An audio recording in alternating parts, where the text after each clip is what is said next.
നിൽക്കവേ നമുക്ക് ഒരു നിമിഷം പ്രാർത്ഥിക്കാം. സ്നേഹവാനായ ദൈവമേ, സ്വർഗീയ പിതാവേ, അപ്പാ, ഞങ്ങളിപ്പോൾ അവിടുന്ന് ഉച്ചരിച്ചതായ ക്രൂശിലെ മൊഴികളെ ധ്യാനിക്കുന്നുവല്ലോ. അവിടുത്തെ കൃപ ഞങ്ങളുടെ മേൽ ഉണ്ടായിരിക്കണമേ. ഞങ്ങളുടെ ഹൃദയങ്ങളോട് അങ്ങ് സംസാരിക്കുകയും അവിടുത്തെ വചനത്തിന്റെ അത്ഭുതങ്ങളെ കാണുവാൻ ഞങ്ങളുടെ കണ്ണുകളെ പ്രകാശിപ്പിക്കുകയും ചെയ്യണമേ. യേശുക്രിസ്തുവിന്റെ നാമത്തിൽ തന്നെ ആമേൻ. എല്ലാവർക്കും ദൈവനാമത്തിന് മഹത്വം ഉണ്ടാകട്ടെ. ഇന്ന് ലോകമെമ്പാടുമുള്ള ക്രൈസ്തവ സമൂഹം ക്രിസ്തുവിന്റെ ക്രൂശ് മരണത്തെ സ്മരിക്കുന്ന ഈ സുദിനത്തിൽ അതിന്റെ ഭാഗമായി തീരുവാനും ക്രിസ്തു ഉച്ചരിച്ചതായിട്ടുള്ള മൊഴികളെ ധ്യാനിപ്പാനും ദൈവം നൽകിയ അവസരത്തെ ഓർത്ത് സ്തോത്രം ചെയ്യുന്നു.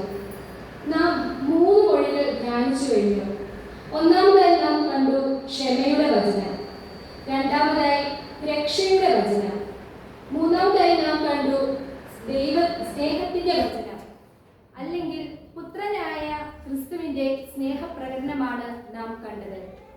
ഒരുപക്ഷെ ഇതായിരിക്കാം യേശു ഭൂമിയിൽ വെച്ച് അവസാനമായി നടത്തിയ ഒരു ഫൈനൽ സെറ്റിൽമെന്റ് എന്ന് നമുക്ക് ഇതിനെ വിളിക്കാം.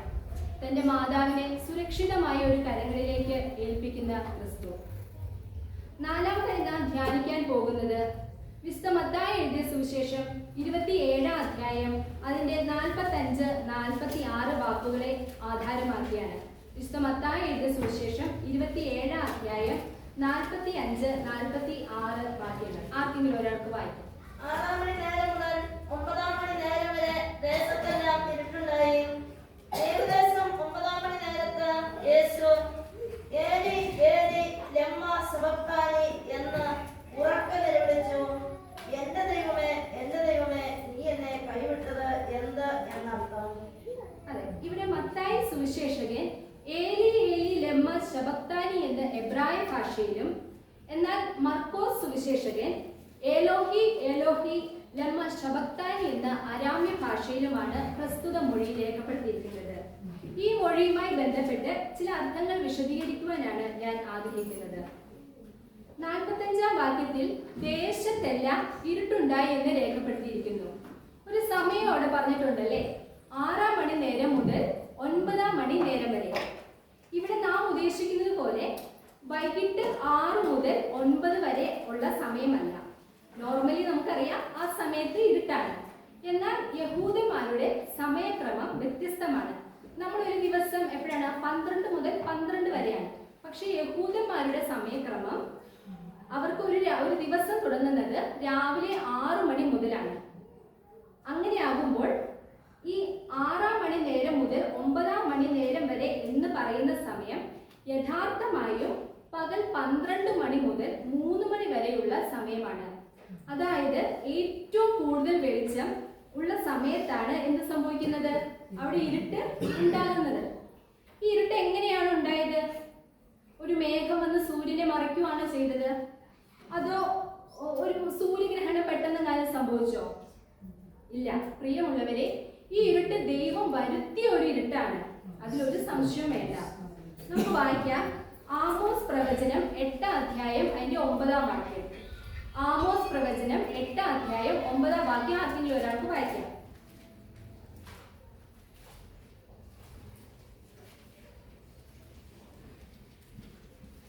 ഞാൻ വായിക്കാം. അന്നാളിൽ ഞാൻ ഉച്ചയ്ക്ക് സൂര്യനെ അസ്തമിപ്പിക്കുകയും പട്ടാപ്പകൽ ഭൂമിയെ ഇരുട്ടാക്കുകയും ചെയ്യും. ആമോസ് പ്രവചനത്തിൽ പറയുന്നത് എന്താണ്? അന്നാളിൽ ഞാൻ ഉച്ചയ്ക്ക് സൂര്യനെ അസ്തമിപ്പിക്കുകയും പട്ടാപ്പകൽ ഭൂമിയെ ഇരുട്ടാക്കുകയും ചെയ്യും. ഇത് നേരത്തെ തന്നെ പ്രവചിക്കപ്പെട്ട ഒരു കാര്യമാണ്.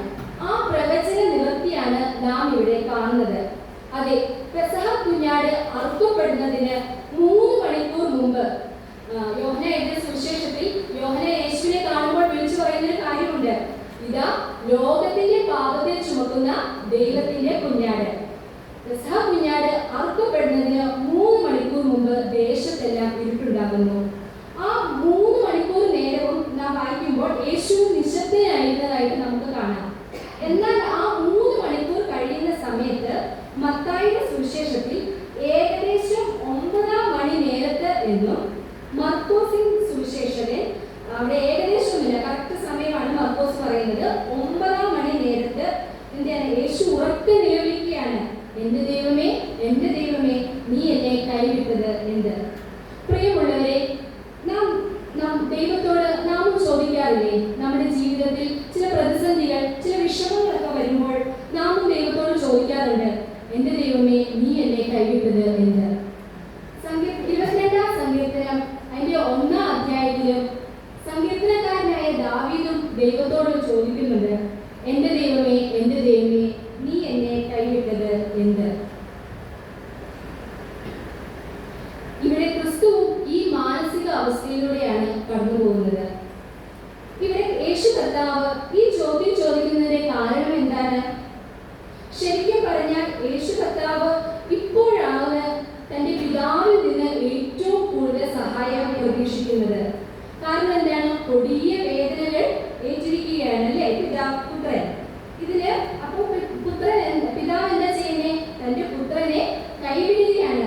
22-ാം സങ്കീർത്തനത്തിൽ നാം വായിക്കുന്നു, ഞാൻ വെള്ളം പോലെ തൂകിപ്പോകുന്നു, എന്റെ അസ്ഥികളെല്ലാം ബന്ധം വിട്ടിരിക്കുന്നു, എന്റെ ഹൃദയം മെഴുകുപോലെയായി, എന്റെ കുടലിന്റെ നടുവെ ഒരുക്കിയിരിക്കുന്നു, എന്റെ ശക്തി ഓട്ടുകഷ്ണം പോലെ ഉണങ്ങിയിരിക്കുന്നു, എന്റെ നാവ് അണ്ണാക്കോട് പറ്റിയിരിക്കുന്നു. ശേഷം നമ്മൾ വീണ്ടും വായിക്കുമ്പോൾ, അവർ എന്റെ കൈകളെയും കാലുകളെയും തുറച്ചു, എന്റെ അസ്ഥികളൊക്കെയും ഇരിക്കുന്ന കഠിനമായ വേദനയിലൂടെയാണ് ക്രിസ്തു ഇപ്പോൾ കടന്നു പോകുന്നത്. അപ്പൊ നാം ചിന്തിക്കുന്ന നമ്മുടെ മനസ്സിലേക്ക് വരുന്നൊരു കാര്യം എന്താണ്? ക്രിസ്തു എന്തിനാണ് ഈ വേദനയിൽ ഇത്ര അനുഭവിക്കുന്നത്? അവനൊരു ദൈവമല്ലേ, അവന് വേദനകളൊക്കെ നിസ്സാരം എന്ന് വെച്ചാൽ പോരെ എന്ന്. അല്ല പ്രിയമുള്ളവരെ, പിതാവായ ദൈവം പുത്രന് നൽകിയൊരു ദൗത്യമാണിത്. ഫിലിപ്പിയ ലേഖനത്തിൽ നാം എന്താണ് വായിക്കുന്നത്? 2-ാം അധ്യായം, അതിന്റെ ഫിലിപ്പിയ ലേഖനം 2-ാം അധ്യായം അതിന്റെ 6, 7, 8 വാക്യങ്ങൾ ആദ്യം വായിക്കാം.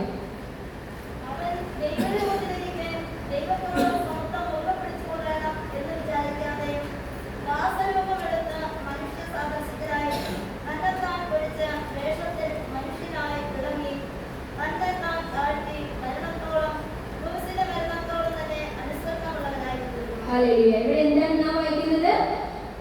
ഇപ്പോൾ ദൈവം ഒരു പിതാവായ പുത്രൻ ഇപ്പോൾ ഒരു ദൈവം മാത്രമല്ല, സമ്പൂർണമായും അവനൊരു മനുഷ്യൻ കൂടി തന്നെയാണ്. നമ്മുടെ കൈകളിൽ ഒരു ആണി കുത്തി തറയ്ക്കുമ്പോഴുള്ള വേദന ആര് അനുഭവിക്കുന്നുണ്ട്? ഇപ്പോൾ ക്രിസ്തു അനുഭവിക്കുന്നുണ്ട്. നമ്മുടെ കാലിൽ ആണി തറയ്ക്കപ്പെടുമ്പോഴുള്ള വേദന ആര് അനുഭവിക്കുന്നുണ്ട്? ക്രിസ്തു അനുഭവിക്കുന്നുണ്ട്. ചാട്ടവാറ അടിയേറ്റ വേദന ആര് അനുഭവിക്കുന്നുണ്ട്? ക്രിസ്തു അനുഭവിക്കുന്നുണ്ട്. അപ്പൊ ക്രിസ്തു ഇപ്പോൾ ഒരു സമ്പൂർണ്ണ മനുഷ്യനും കൂടിയാണ്. അതുകൊണ്ട് ക്രിസ്തു ഇപ്പോൾ ഏറ്റവും കൂടുതൽ സഹായം ആഗ്രഹിക്കുന്ന അല്ലെങ്കിൽ പ്രതീക്ഷിക്കുന്നത് ആരിൽ നിന്നുമാണ്? തന്റെ പിതാവിൽ നിന്നുമാണ്. പക്ഷെ പിതാവ് ഇവിടെ കൈവിടുന്നതായിട്ടാണ് നാം കാണുന്നത്. ഈ കൈവിടലിന് ഒരു ആത്മീയ അർത്ഥമുണ്ട്. പക്ഷെ ഇപ്പോൾ പിതാവ് പുത്രനെ കൈവിട്ടപ്പോൾ പുത്രന് അത് വളരെ അസഹനീയമായി തോന്നുകയാണ്. പ്രിയമുള്ളവരെ, എപ്പോഴാണ് നാം കൈവിടപ്പെട്ടു എന്ന ധാരണ നമുക്കുണ്ടാകുന്നത്? അതെ, ഒരു പ്രോമിസ് അല്ലെങ്കിൽ ഒരു വാഗ്ദാനം ലംഘിക്കപ്പെടുമ്പോഴാണ് നാം യഥാർത്ഥത്തിൽ കൈവിടപ്പെട്ടു എന്ന് നമുക്ക് തോന്നുന്നത്. ഒരു വാഗ്ദാനം നിറവേറ്റാതെ ഇരിക്കുമ്പോൾ, ഒരു ഉദാഹരണം പറയുകയാണെങ്കിൽ, നമ്മുടെ ഒരു വീട് ജപ്തി ചെയ്യാനായിട്ട് ഒരു നോട്ടീസൊക്കെ വന്നു, പൈസയൊക്കെ കൊടുക്കണം, അങ്ങനെ ഒരു അവസ്ഥയിൽ ഇരിക്കുകയാണ്. അപ്പൊ നമ്മുടെ ഒരു ഉറ്റ സുഹൃത്ത് നമ്മോട് പറയുകയാണ്, അങ്ങനെ വിഷമിക്കേണ്ട, ഞാൻ നിനക്ക് പൈസ തരാം. പക്ഷെ ആ സമയത്ത് ആ സുഹൃത്ത് പൈസ തന്നില്ല, നമ്മുടെ വീട് ജപ്തിയായി. അപ്പൊ നാം ആ സുഹൃത്തിനെ കാണുമ്പോൾ പറയുന്ന ഒരു വാക്കുണ്ടല്ലേ, എന്താ? എന്നാലും നീ എന്നെ കൈവിട്ടല്ലോ എന്ന്. അപ്പോൾ ഒരു വാഗ്ദാനം ഇല്ലാതെ ആകുമ്പോഴാണ് കൈവിടപ്പെട്ടു എന്ന് തോന്നുന്നത്. ഒരു പക്ഷേ യേശു പിതാവിനോട് ചോദിക്കുന്ന ചോദ്യവും ഇതാണ്, ഞാൻ എല്ലായ്പ്പോഴും നീ കൽപ്പിച്ചത് മാത്രമേ ചെയ്തിട്ടുള്ളൂ, എന്റെ ഇഷ്ടപ്രകാരം ഞാൻ ഈ ഭൂമിയിൽ ഒന്നും ചെയ്തിട്ടില്ല. നീ എന്നിൽ വസിച്ചുകൊണ്ട് നീ നിന്റെ പ്രവൃത്തികളെ ചെയ്തു. യോഹന്നാന്റെ സുവിശേഷത്തിൽ 14-ാം അധ്യായം 10-ാം വാക്യത്തിൽ പിതാവ് എന്നിൽ വസിച്ചുകൊണ്ട് എന്റെ പ്രവൃത്തി ചെയ്തു, എന്നിട്ടും എന്റെ ദൈവമേ നീ എന്നെ കൈവിട്ടതുണ്ട്. മാർട്ടിൻ ലൂഥർ കിങ് പറഞ്ഞൊരു കാര്യമുണ്ട്, ദൈവം ദൈവത്തെ കൈവിടുമോ? ദൈവം ദൈവത്തെ കൈവിടുമോ? ആർക്കാണ് ഇത് മനസ്സിലാക്കാൻ കഴിയുന്നത്? അതെ, നമ്മുടെ ബുദ്ധിക്ക് അധീനമായ കാര്യമാണ് കാൽവരി ക്രൂശിൽ നടക്കുന്നത്. കാരണം അത് അദൃശ്യ ലോകത്തിലെ ഒരു യാഥാർത്ഥ്യമാണ്. പ്രത്യക്ഷത്തിൽ നാം നോക്കുമ്പോൾ പിതാവ് തന്റെ പുത്രനെ കൈവിട്ടതായി നമുക്ക് തോന്നുന്നു, അല്ലെ? ആ കൊടിയ വേദന സഹിക്കാൻ കർത്താവ് പുത്രനെ അനുവദിക്കുകയാണ്. യേശുവിനെ പിതാവായ ദൈവം യേശുവിനെ നോക്കി കണ്ണടക്കുകയാണ്. വാസ്തവത്തിൽ ദൈവം കണ്ണടച്ചതിന്റെ സിമ്പലാണ് അവിടെ ഉണ്ടായ ആ കൂരിരുട്ട്. നമുക്ക് വായിക്കാം 2 കൊരിന്ത്യർ 5 അധ്യായം 21 വാക്യം. 2 കൊരിന്ത്യർ 5 അധ്യായം 21 വാക്യം ആർക്കെങ്കിലും ഒരാൾക്ക് വായിക്കാം. 2 കൊരിന്ത്യർ 5 അധ്യായം 21 വാക്യം. പാപമറിയാത്തവനെ അവന് ദൈവത്തിന്റെ നീതി ആകേണ്ടതിന് അവൻ നമുക്ക് വേണ്ടി അവിടെ എന്താ പറയുന്നത്? പാപം അറിയാത്തവനെ നാം അവനിൽ ദൈവത്തിന്റെ നീതി ആകേണ്ടതിന് അവൻ നമുക്ക് വേണ്ടി പാപമാക്കി. പാപം അറിയാത്തവനെ പാപിയാക്കുകയല്ല. ശ്രദ്ധിക്കണം, വാക്കുകൾ നമുക്ക് വചനങ്ങൾ വായിക്കുമ്പോൾ അതിലെ ഓരോ വാക്കുകൾ അതിന് ശരിയായ അർത്ഥത്തിൽ വായിക്കുമ്പോഴാണ് അതിൽ എഴുതിയിട്ടുള്ള ആ അർത്ഥം നമുക്ക് ഗ്രഹിക്കാൻ സാധിക്കുന്നത്. പാപം അറിയാത്തവനെ പാപിയാക്കുകയല്ല, മറിച്ച് പാപമാക്കി. ഈ ലോക ജീവിതത്തിൽ യേശു ഒരിക്കലും പാപം ചെയ്തിട്ടില്ല. അവൻ നമുക്ക് വേണ്ടി പാപിയായി തീർന്നു എന്ന് പറയുന്നത് തെറ്റാണ്. ഞാനൊരു പാപിയായിരുന്നു, എനിക്ക് പകരം അവൻ പാപിയായി എന്ന് പറയുന്നതും തെറ്റാണ്. അവൻ ഒരിക്കലും എന്തായിട്ടില്ല? പാപി ആയിട്ടില്ല. ദൈവം അവനെ എന്താക്കി എന്നാണ് പറയുന്നത്? പാപമാക്കി. എന്താ ഇതിനർത്ഥം? നമ്മുടെ പാപങ്ങളെയെല്ലാം, നമ്മുടെ മാത്രമല്ല ഈ ലോകത്തിലെ സകല മനുഷ്യവർഗത്തിന്റെയും, അങ്ങ് ആദാം മുതൽ ലോകത്തിന്റെ അന്ത്യം വരെയുള്ള, കർത്താവ് തിരിച്ചു വരും വരെയുള്ള ലോകത്തിലെ സകല മനുഷ്യരുടെയും പാപങ്ങൾ യേശു ഏറ്റെടുത്ത് ദൈവം അവനെ ഒരു പാപമാക്കി. മറ്റൊരു രീതിയിൽ പറഞ്ഞാല് ലോകത്തിലെ സകല മനുഷ്യരുടെയും പാപങ്ങളെല്ലാം ഇങ്ങനെ കൂട്ടിവെച്ച് അതിനൊരു രൂപം കൊടുത്താൽ എങ്ങനെ ഇരിക്കും? അതാണ് കാൽവരി ക്രൂശിലേറിയ ക്രിസ്തു. ആ പാപത്തെ നോക്കുവാൻ കഴിയാതെയാണ് പിതാവായ ദൈവം കണ്ണുകൾ അടയ്ക്കുന്നത്. മനുഷ്യവർഗത്തിന്റെ പാപം കാൽവരി ക്രൂശിൽ തൂങ്ങുകയാണ്. അവനെ നോക്കാൻ വിശുദ്ധനായ ദൈവത്തിന് കഴിയുന്നില്ല. ഇതാണ് ആത്മയാഥാർത്ഥ്യം. അതുകൊണ്ടാണ് സ്വന്തം പുത്രൻ കാൽവരി ക്രൂശിൽ കിടക്കുമ്പോൾ പിതാവ് കൈവിടുന്നത്, അവനെ ശ്രദ്ധിക്കാത്തത്, അല്ലെങ്കിൽ അവന്റെ നിലവിളി കേൾക്കാത്തത്. 22 സങ്കീർത്തനത്തിൽ നീ എന്താണ് എന്റെ നിലവിളി കേൾക്കാത്തത്? യേശുവിന്റെ നിലവിളി പിതാവിനെ കേൾക്കാൻ കഴിയുന്നില്ല, അല്ലെ? മറ്റൊരു വിധത്തിൽ പറഞ്ഞാല് നമ്മൾ ആലോചിച്ചിട്ടുണ്ടോ, പിതാവായ ദൈവം പുത്രന്റെ വിളി കേട്ടിരുന്നെങ്കിൽ എന്തായിരിക്കും അവസ്ഥ എന്ന് നാം ആരെങ്കിലും എപ്പോഴെങ്കിലും ചിന്തിച്ചിട്ടുണ്ടോ? പിതാവ് പുത്രൻ ക്രൂശിക്കിടന്ന് നിലവിളിക്കുകയാണ്. അപ്പോൾ ദൈവത്തിന് തോന്നുകയാണ്, അയ്യോ എന്റെ പുത്രനെ ഈ വേദന സഹിക്കാൻ ഞാൻ എന്തിനെ ഏൽപ്പിച്ചു കൊടുക്കണം, എന്റെ പുത്രനെ രക്ഷിക്കാം എന്ന് ദൈവത്തിന് തോന്നിയാൽ പിന്നെ നമ്മുടെ സ്ഥിതി എന്താകുമെന്ന് ആരെങ്കിലും ചിന്തിച്ചിട്ടുണ്ടോ? പ്രിയമുള്ളവരെ, പിതാവ് തന്റെ പുത്രന്റെ നിലവിളി കേട്ടിരുന്നുവെങ്കിൽ ഞാനും നിങ്ങളും ഈ യുഗത്തിലെ സകല മനുഷ്യരും പാപത്തിൽ തന്നെ തുടരേണ്ടി വന്നേനെ. നാം എല്ലാവരും പാപത്തിൽ മരിക്കുന്ന ഒരു അവസ്ഥ ഉണ്ടായിരുന്നു. എന്താ പാപത്തിൽ മരിച്ചാൽ ഉണ്ടാവുന്ന അവസ്ഥ? നാം സ്വർഗത്തിലേക്ക് പോകുമോ? ഇല്ല. പാപത്തിൽ മരിച്ചാൽ നാം എങ്ങോട്ടാ പോകുന്നേ? നിത്യ നരകത്തിലേക്ക് പോകും. നിത്യരാജ്യത്തിലൊക്കെയുള്ള പ്രവേശനം നമുക്ക് നിഷേധിക്കപ്പെട്ടേനെ. അപ്പോൾ ക്രിസ്തു എന്താണ് ചെയ്തത്? നരകത്തിലേക്ക് പോകേണ്ടിയിരുന്ന നമ്മളെ അവിടെ നിന്നും വിടുവിച്ച് നിത്യരക്ഷയിലേക്ക് പ്രവേശിപ്പിക്കുകയാണ് ചെയ്തത്. ആ നിത്യ നരകത്തിന്റെ വേദനയും ക്രിസ്തു അനുഭവിക്കുന്നതായിട്ട് നമുക്ക് കാണാൻ സാധിക്കുന്നുണ്ട്. എന്താണ് നിത്യനരകത്തിന്റെ അവസ്ഥ? നാം എല്ലാവരും പറയും, ഞങ്ങളാരും നരകത്തിൽ പോയിട്ടില്ല, അതുകൊണ്ട് ഞങ്ങൾക്ക് നിത്യനരകത്തിന്റെ വേദന അറിയത്തില്ലെന്ന് പറയും, അല്ലേ? പക്ഷെ നരകത്തിൽ പോയ ഒരാളുണ്ട്. ആരാന്നറിയാമോ? നമ്മുടെ സുവിശേഷത്തിൽ പറയുന്നുണ്ട് നരകത്തിൽ പോയ ഒരു വ്യക്തിയെ പറ്റി. ധനവാൻ, അല്ലേ? ഹല്ലേലൂയ. ധനവാൻ മരിച്ചു, ദരിദ്രനും മരിച്ചു.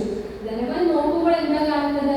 അബ്രഹാം പിതാവിന്റെ മടിയിൽ ഇരിക്കുന്ന ആ ദരിദ്രനായ വ്യക്തിയാണ് കാണുന്നത്. അപ്പോൾ അപ്പോൾ ധനവാൻ പറയുന്ന ഒരു കാര്യമുണ്ട്, അബ്രഹാം പിതാവേ എന്നോട് കനിവുണ്ടാകണമേ, ലാസറിന്റെ ഒരു വിരലിന്റെ അറ്റം വെള്ളത്തിൽ മുക്കി എന്റെ നാവിനെ ഒന്ന് തണുപ്പിക്കണമേ. ഞാൻ ഇവിടെ ജ്വാലയും കിടന്ന് വേദന അനുഭവിക്കുകയാണല്ലേ. അപ്പൊ ആ തീജ്വാലയുടെ വേദന ആരനുഭവിച്ചിട്ടുണ്ട്? ക്രിസ്തു അനുഭവിച്ചിട്ടുണ്ട്. അതുകൊണ്ട് നമ്മൾ ഇത് കഴിഞ്ഞ് ചിന്തിക്കാൻ പോകുന്നത് എനിക്ക് അറിയുന്നു. അപ്പൊ